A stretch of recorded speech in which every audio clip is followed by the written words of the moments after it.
So, hello mga kaibigan at mga kapatid. So, ngayon is Sunday. So, syempre, araw ng pagsamba. So, ngayon, merong apat na simbahan na malapit dito sa tinitirhan ko. As in, magkakalapit lang talaga.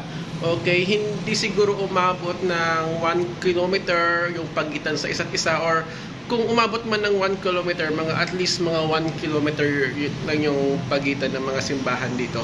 So, titingnan natin yung mga simbahan dito, since magkakalapit na yung mga simbahan, kung gaano nga ba kadami yung nagsisimba dito sa Tagum City. Okay?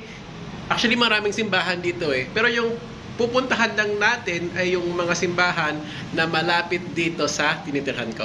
So, tara! Okay, so pupunta tayo sa simbahan. Okay, sa mga simbahan na malapit dito sa tinitirhan ko. Magmumotor lang tayo. Okay, so nandito tayo sa Immaculate Conception Parish of Tagum City, o mas kinikilala itong Lay Formation Center. I-flex natin. Ayan. Actually, katabi lang ito ng seminary. Kaya Lay Formation yung tawag.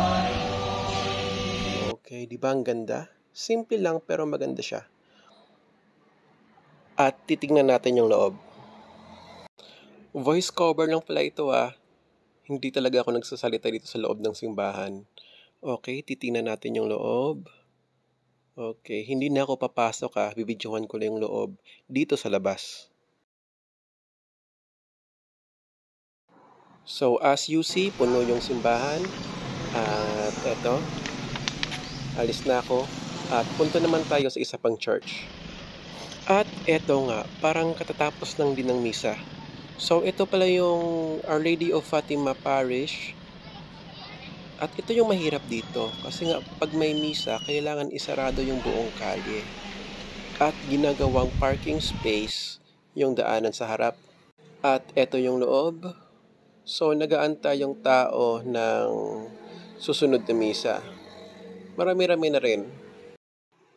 Marami-rami na rin yung mga tao dito sa loob. O, tingnan nyo. Nagaantay pa lahat ng misa yan.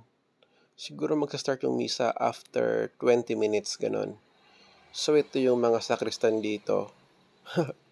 So, gusto daw nila ma-feature, kaya ito. Pagbigyan na lang natin. Shout out mga bros!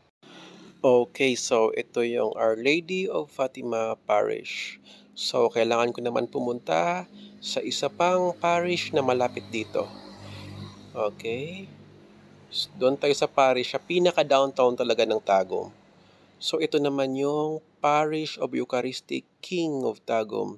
Dati itong Christ the King Cathedral, pero since meron ng bagong cathedral, kaya binaba ito sa parokya. At tingnan nyo nga naman, ang daming tao sa labas pa lang. Yan. Ito talaga yung pinakamaraming taong simbahan sa lahat ng parokya dito sa Tagum.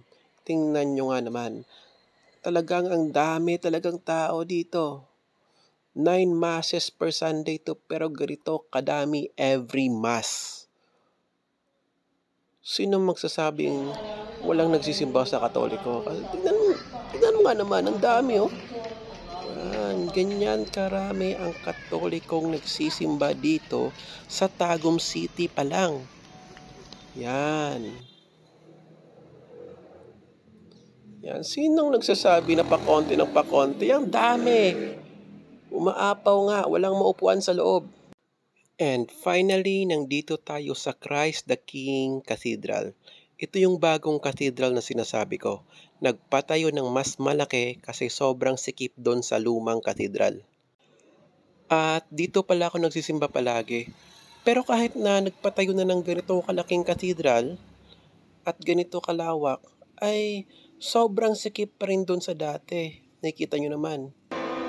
At tingnan nyo, sobrang dami ng tao din dito sa bagong cathedral. Tingnan nyo nga naman. Ang dami talaga. Oh, Ganito kadami ang nagsisimbang Katoliko sa Tagum City. Ayan. Sino nagsasabi na pakonti ng pakonti? Kita niyo naman, ang dami pang nagsisimba kahit nagpatayo na ng bago at mas malaking katedral. So, selfie muna. Ay, groovy pala ang mga servants.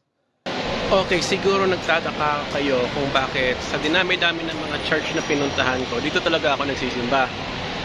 The reason is, ito, hindi kasi ako masyadong nakaka-respond sa misa pag Bisaya. So, ang ginagawa ko, nagsisimba lang ako sa English, which is ganito nga, yung 6 o'clock mass dito sa cathedral ay English. Kaya, dito ako nagsisimba. So, hanggang dito na lang yung video ko, and God bless sa ating lahat, and happy Sunday.